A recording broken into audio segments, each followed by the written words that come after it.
열왕기하 4장에 나오는 엘리사의 이야기는 앞에서 나왔던 엘리사의 이야기와 다른 점이 있습니다. 그 다른 점은 본문의 이야기가 대단히 목회적이라는 거죠. 목회적이라는 말이 무슨 말이냐? 한 개인, 한 가정에게 관심을 두는 거죠.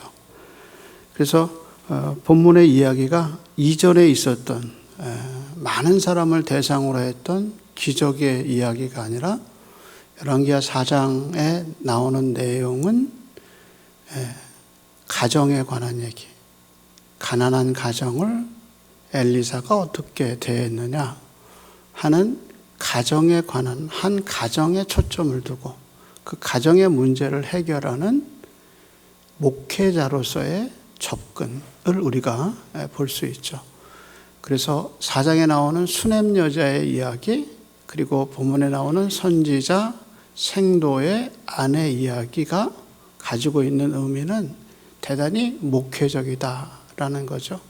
왕을 대상한 것도 아니고 대중을 대상한 것이 아니라 바로 이렇게 어렵고 힘든 가정의 문제를 해결해 주는 엘리사의 목회적 측면을 우리가 볼 수 있습니다. 그래서 그런 관점에서 보면 본문의 내용은 우리가 잘 아는 이야기죠. 그래서 이 여자가 두 아들을 가진 어머니로서 남편이 죽고 두 아들과 사는데 빚 때문에 더 이상 빚 준 사람이 기다릴 수 없어서 만약에 빚을 갚지 않으면 내가 두 아이를 데리고 자기 종을 삼겠다 하는 어떤 최후의 통첩을 받게 돼요. 그래서 어려움을 겪게 된 이 여자가 결정을 하고 엘리사를 찾아오죠. 그래서 1절에 보면 선지자의 제자들 아내 중에 한 여인이 엘리사에게 부르짖어 이르되 당신의 종 나의 남편이 이미 죽었는데 당신의 종이 여호와를 경외하는 줄을 당신이 아시는 바니다. 이제 빚을 준 사람이 와서 나의 두 아이를 데리고 그의 종을 삼고자 하나이다. 이제 이렇게 와서 이야기를 하죠. 우리는 이 여자의 말에서 이 가정이 얼마나 어려운가 하는 것을 알 수 있습니다. 첫째는 이 가정이 신앙이 있는 건 확실하다는 거죠. 믿음이 있는 가정입니다. 이 여자가 자기 남편이 어떤 사람인가를 설명하죠. 선지자 생도 중에 한 사람, 당신의 제자 중에 한 사람이라고 얘기하죠. 당시 엘리사의 스승인 엘리야가 베델과 길갈, 여리고에 선지 학교를 세우고 거기서 사람을 키웠습니다. 그 중에 한 사람이 선지자 생도 중에 한 사람이 와서 얘기를 하는 거예요. 그래서 우리 남편이 선지자 생도인데 죽었습니다 라고 얘기하죠. 우리는 여기서 기초적인 질문을 던질 수 있어요. 믿음이 있으면 가정에 문제가 없나? 하나님이 계시는 가정, 하나님이 보호하는 가정은 아무 문제가 없냐? 그렇지 않아요. 여기 엘리사의 생도의 한 사람이 죽었다 이렇게 해서 그래서 하나님을 잘 믿으면 가정에 문제가 없고 죽음이 없느냐 이런 얘기를 통해서 보면 본문의 얘기를 통해 보면 그 답은 아니다라는 것을 알 수 있습니다. 이제 그러면 이렇게 얘기하죠. 그러면 왜 우리가 하나님을 믿느냐? 아무 일도 없고 하나님이 나를 지켜주고 우리 가정에 아무 일이 없어야 하나님이 하나님 됨을 드러내는 거지. 아니 믿는 가정이나 안 믿는 가정이나 똑같이 이런 일 당하면 이거 하나님을 믿을 이유가 어디에 있습니까? 라고 얘기할 수 있죠. 다 그렇게 얘기할 수 있는 거예요. 그래서 믿는 가정이 어려움을 당하면 사람들이 너는 예수 잘 믿는데도 어떻게 하나님이 너 하나 안 지켜주냐 이렇게 얘기하고, 제가 부목사 할 때 안 믿는 남편이 부인 집사님한테 계속 얘기한 게 뭐냐면 너는 집사도 아니다. 남들은 다 집사는데 너는 왜 집도 못 사냐? 그래서 너는 집사도 아니다. 잡사다. 이제 그렇게 신방 가면 목사님 우리 남편이 나보고 잡사라고 그래요. 집 하나 못 산다고. 그때는 집 사기가 그렇게 어렵지 않았어요. 왜냐하면 전세로 사글세로 시작해서 돈 모아서 전세 들고 전세 끼고 집 사고 자그마한 집이라도 샀던 그런 80년대 후반 이야기였어요. 그래서 집 사는 게 그렇게 많이 어렵지 않았어요. 그러니까 이제 집을 중간중간 교인들이 사니까 이제 안 믿는 남편이 누구는 어디 가고 누구는 집 사서 갔는데 너는 왜 집도 못 사냐? 그래서 너는 집사가 아니라 잡사다. 이제 그래서 신방 가면 그런 얘기를 했던 기억이 나요. 여러분 하나님을 믿으면 정말 모든 것이 잘 되냐? 그렇지 않아요. 하나님을 믿어도 어려운 일이 생겨요. 그래서 나사로의 가정에 하나님을 잘 믿었어도 죽음이 찾아오잖아요. 그래서 본문의 이 가정에 믿음이 있음에도 불구하고 이런 어려움을 겪는다라는 것을 우리가 알 수 있습니다. 이 여자의 집이 그래요. 더 어려운 건 뭐냐? 남편이 죽은 것뿐 아니라 빚을 지고 있어요. 남편이 질병에 걸려서 질병을 치료하는 과정에 빚을 졌는지 알 수 없지만 빚을 졌어요. 그래서 이 빚이라는 게 무서운 거예요. 당시에 빚이 얼마나 무섭냐? 아직도 빚이 있었고 그 가정의 이 빚으로 가족이 해체당할 위험에 빠진 거예요. 그래서 여자도 자기 아들이 빚을 못 갚아 종으로 팔려가게 됐다고 부르짖은 거죠. 가장이 병들거나 가장이 죽음에 이르면 가족 전체가 해체돼요. 그래서 가장의 역할이 중요하죠. 그래서 가장이 병들면 이제 부인이 나서죠. 그러다가 부인도 삶에 지치면 이제 그 아이들은 힘든 거죠. 그래서 교회에서 보면 남편이 안 계신 상태에서 여자가 혼자 가정을 꾸려가고 있는 것은 참 귀하고 힘든 일이에요. 그러니까 그런 분들에겐 많은 격려가 필요하죠. 그래서 이 어려움 가운데 가족 전체가 빈곤층에 떨어지게 됐다는 거예요. 자, 이제 이런 과정 속에서 이렇게 살아계신 하나님이 계신데도 내 가족에 이런 문제가 생기면 어떻게 하나? 이제 이런 문제가 되는 거예요. 자, 이제 여기서 믿음이 있느냐 없느냐의 차이가 나는 거죠.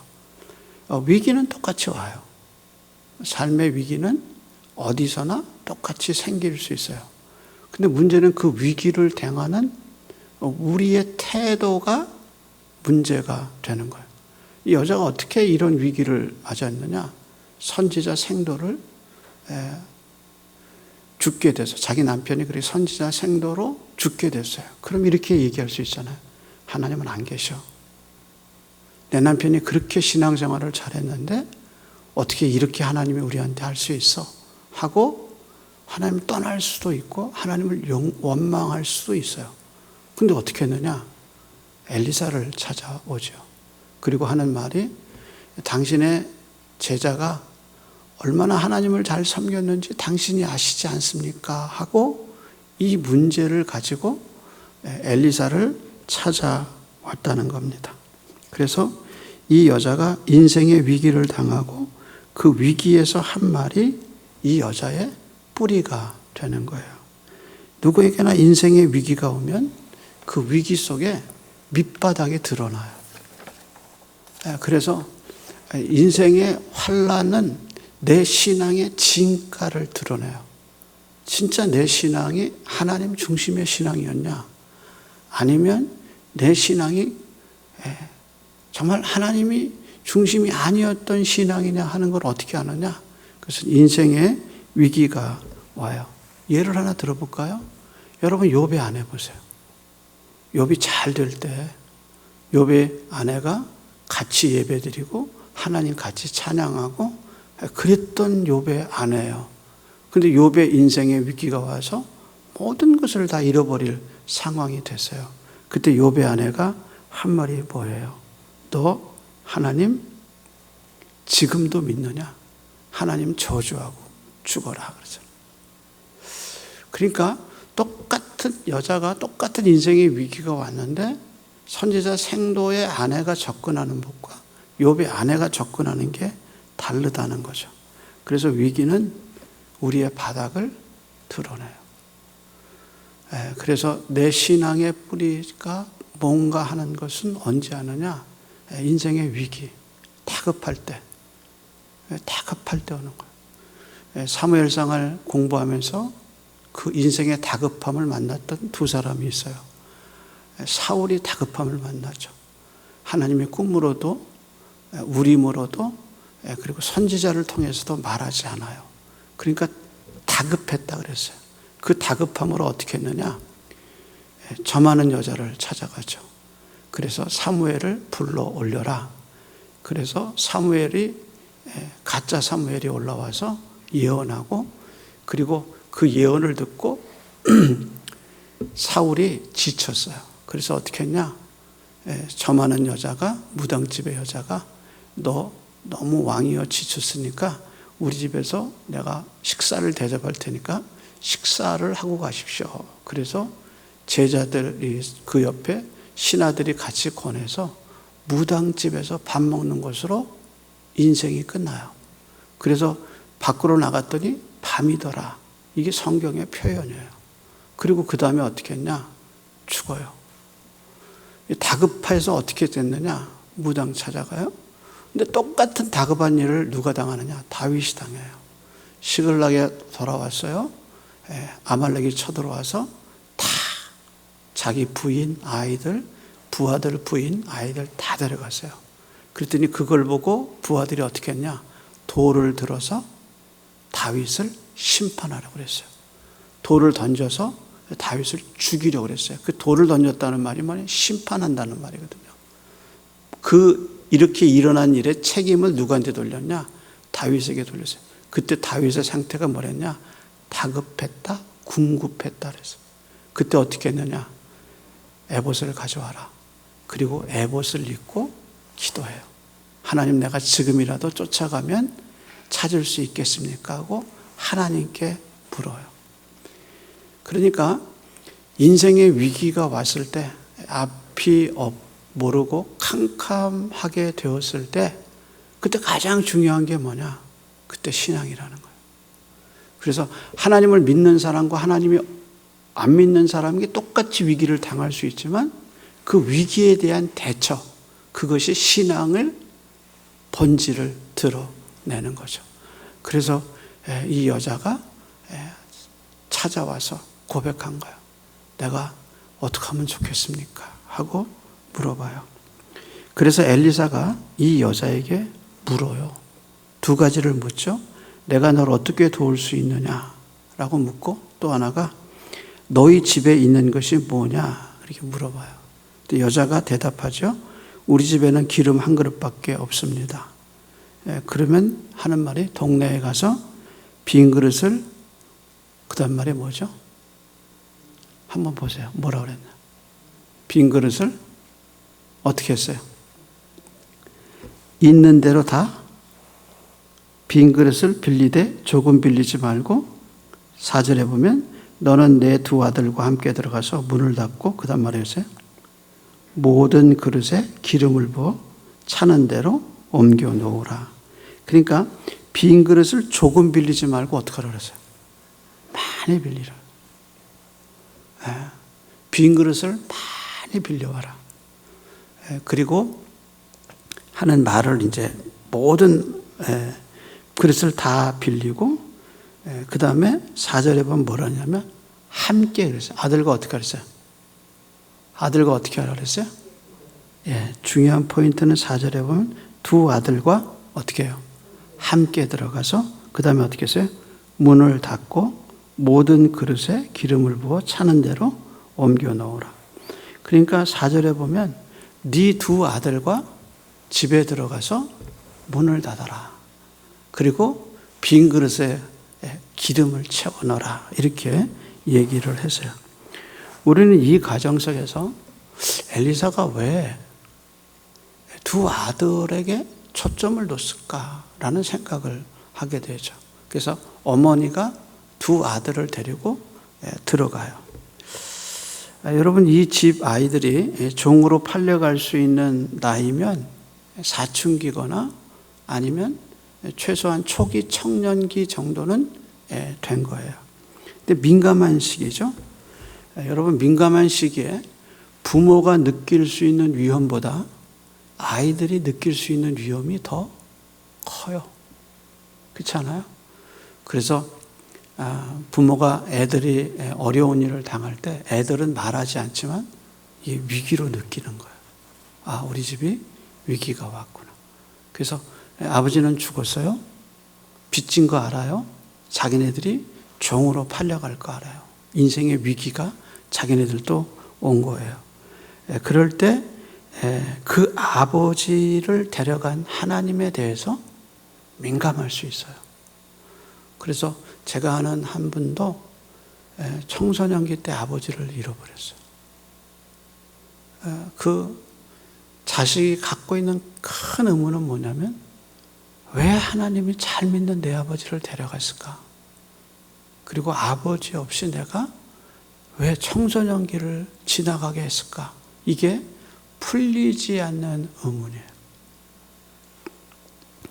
그것처럼 이 두 아들도 굉장한 반감을 가질 수 있어요. 그런데 선지자 말이 너 다니면서 빈 그릇을 다 모으는데 조금 모으지 말고 많이 갖고 와라. 그렇게 얘기를 해요. 그래서 그 빌려오니까 방문을 닫고 기름을 부으라 그러니까 아무 말 없이 순종하는 거죠. 그러면서 이제 한번 생각해 보세요. 이 아이들이 문을 닫고 들어가서 하나님의 지시대로, 엘리사가 말한 대로 기름을 붓는데 자기가 가져온 그릇을 하나를 내밀면 그릇이 가득 차는 거예요. 옆으로 비켜놓고 또 빈 그릇을 대요. 또 이제 기름병을 부으니까 그 기름이 또 와서 차는 거예요. 두 아이가 그거를 계속하면서, 야, 하나님은 살아계시구나. 그걸 느끼는 거예요. 그래서 영적 비밀이 어디서 생성되느냐? 이 방에서 생성되는 거예요. 하나님의 살아계시는 역사를 엄마도 체험하지만 이 두 아이가 하나님의 살아계심을 이 안에서 체험하게 됐다는 거죠. 그래서 창세기 22장에 아브라함이 이삭을 번제로 드릴 때 늙은 노인이 청소년기에 한창 힘이 센 이삭을 묶고 올려놓을 때 힘으로 올려놓은 게 아니에요. 이삭이 묶여질 때 아버지께 순종하죠. 그리고 자기가 스스로 올라가는 거죠.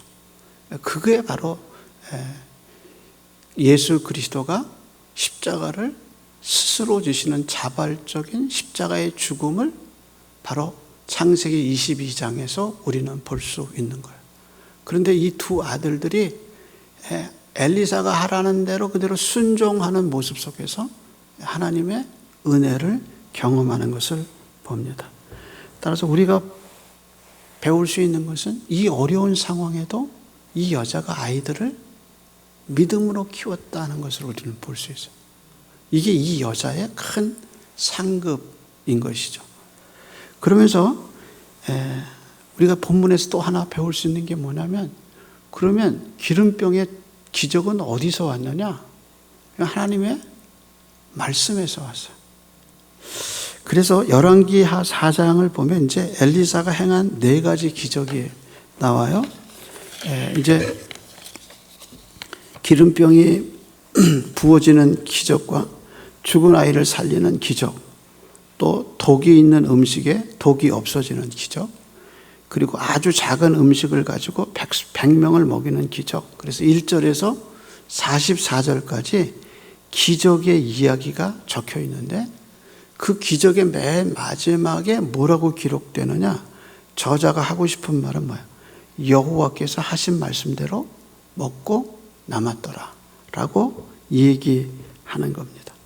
그래서 한번 생각해 보면 그릇을 빌려준 사람도 놀랍지만 그 아이들이 골방에서 문을 닫고 기름병을 기울였는데 계속 기름이 나갈 때마다, 빈 그릇이 나갈 때마다 기름이 차지는 것을 보면서 아이들이 이게 하나님이 하신 말씀대로 되는구나 하고 말씀의 경험을 하게 되는 거예요.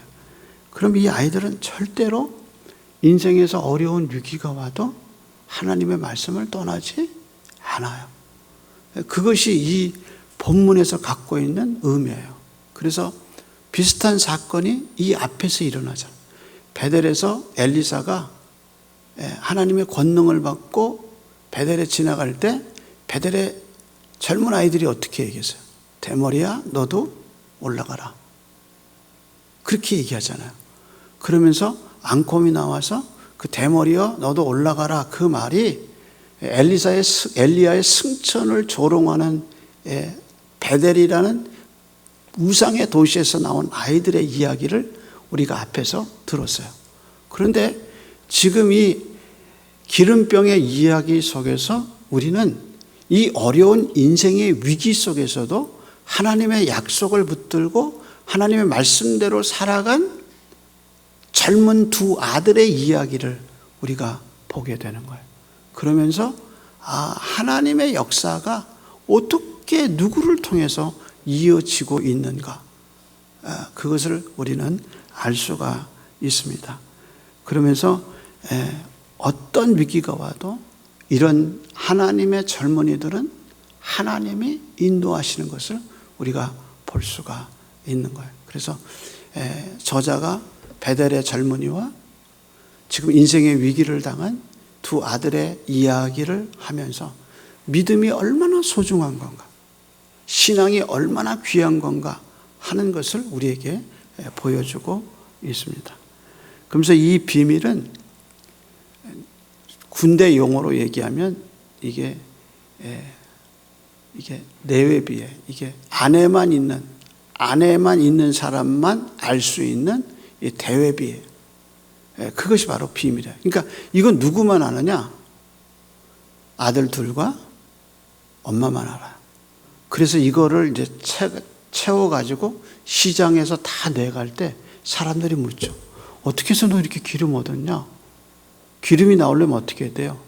농사를 해서 감람나무를 따든지, 그래서 감람나무 김 열매를 이끌어가지고 그걸 정리를 해서 기름을 만드는데 이런 과정이 다 없이 계속 기름이 그 방에서 나온 거예요. 사람들이 너 어떻게 해서 그런 기름을 얻었느냐? 기름병을 빈 거를 부었더니 그것이 기름이 됐다. 이게 사람이 믿으려니 아니에요. 우리에게는 하나님의 역사인데, 우리에게는 그것이 하나님의 비밀인데, 그 비밀이 발설해서 나갔을 때는 비이성적으로 들려요. 이해를 못하는 거예요, 다른 사람들이. 그게 뭐냐? 기도예요. 그래서 우리는 어떻게 너 그거 되냐? 나 기도해서 해. 하나님 내 기도를 들어주세요. 에이, 기도한다고 되냐? 이게 이제 세상 사람의 얘기라는 거예요. 그래서 하나님이, 이 엘리사가 뭐라고 얘기했냐? 문을 닫고 너와 두 아들이 들어가서 해라. 이것은 이 비밀을 아는 사람이 한정되어 있다는 것을 우리에게 보여줘요. 그래서 예수님이 우리에게 골방 기도를 얘기하시면서 이렇게 얘기하셔요. 너는 기도할 때 네 골방에 들어가 문을 닫고 은밀한 중에 계신 너희 아버지께 기도하라. 은밀한 중에 보시는 내 아버지께서 갚으시리라.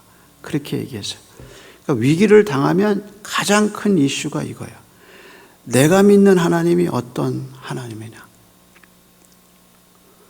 내 인생의 위기에서 내가 믿는 하나님이 어떤 하나님이냐는 것을 가장 먼저 생각해야 되는 거예요. 그것은 십자가에서 하나님이 나를 얼마나 사랑하셨는가 눈으로 볼 수 있는 약속의 상징은 십자가예요.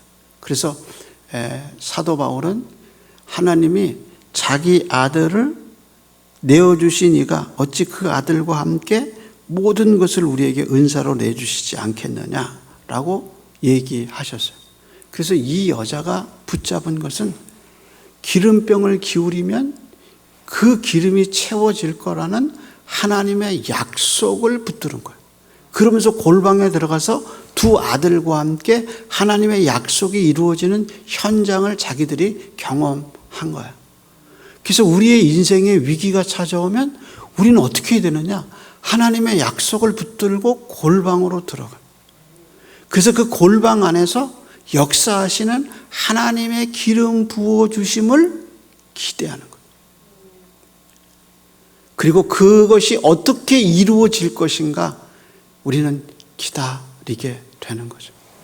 그래서 이 사람에게 기름병에서, 빈 기름병에서 기름 부어진 사건보다 더 놀라운 것은 하나님의 약속을 붙들고 엎드려 기도할 때 우리에게 부어주시는 성령님의 한없는 기름 부음, 그것이 더 놀라운 거예요.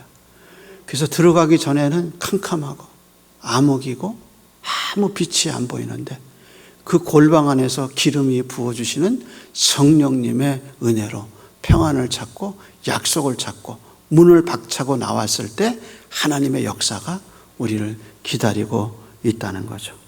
이것이 하나님의 이 본문이 얘기하는 저자의 의도입니다.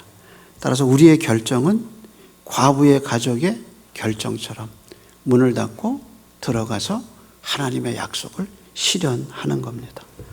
여러분, 하나님은 살아계셔요. 그래서 우리의 인생의 위기를 그냥 놔두시지 아니하고 우리로 하여금 약속을 붙들고 골방으로 들어갈 수 있도록 은혜를 주셔요. 그래서 우리는 어떻게 해야 되느냐? 약속을 붙들고 기도의 골방에 들어가야 돼요. 그래서 문을 닫고 은밀한 중에 보시는 하나님께 엎드려서 나의 문제를 고백하고 하나님의 기름 부으심을 기다리는 거예요. 그래서 그분을 의지하고 하나님의 약속을 붙들고 기도할 때 우리 영혼은 영적 기름 부음으로 충만해지고 그리고 그 안에서 소망을 발견하게 됩니다. 그래서 이 엘리사의 이야기는 지극히 개인적이고 지극히 목회적이에요. 그래서 대중을 향하지 않고 한 사람 한 사람을 향해요. 너 인생의 위기를 당했니? 너 어려움을 당했니? 이 약속을 붙들고 기도의 골방에 들어가라. 하나님이 어떻게 기름 부어주시는가를 너는 그 안에서 경험해봐라 하고 우리에게 도전의 메시지를 줍니다. 여러분, 이 약속을 붙들고 골방에 들어가 하나님의 기름 부음을 경험하는 저와 여러분 되기를 소원합니다. 기도하겠습니다. 하나님, 주일은 주일에 주시는 은혜가 있고 새벽은 새벽에 주시는 은혜가 있으며 수요일은 수요일에 주시는 은혜가 있습니다. 오늘도 하나님의 은혜를 힘입어 예배하게 하여 주시고 우리 인생의 여러 가지 삶의 위기를 하나님 앞에 고백할 수 있도록 인도하여 주시고 또 이 일이 하나님의 은혜를 경험하는 순간이 될 수 있도록 붙들어 주옵시되 우리 주변에 여러 가지 일 때문에 어려움을 겪은 성도들이 있습니다. 주님, 한 분 한 분 긍휼히 여겨 주옵시고 믿음으로 반응할 수 있도록 믿음을 더하여 주시옵시고 은혜 위에 은혜를 공급하여 주시옵소서.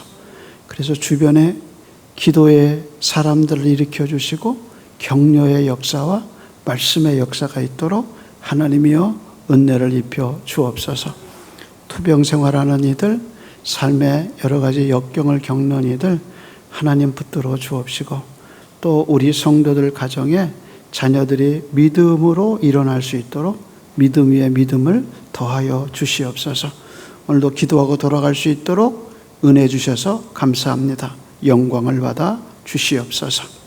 이제는 우리 주님 예수 그리스도의 은혜와 하나님 아버지의 기도 응답하시는 역사와 성령님의 교통 충만케 하시는 역사가 오늘도 예배하는 온라인의 예배자와 이곳에서 예배하는 이들의 머리 위에 이제로부터 영원토록 함께 있을지어다.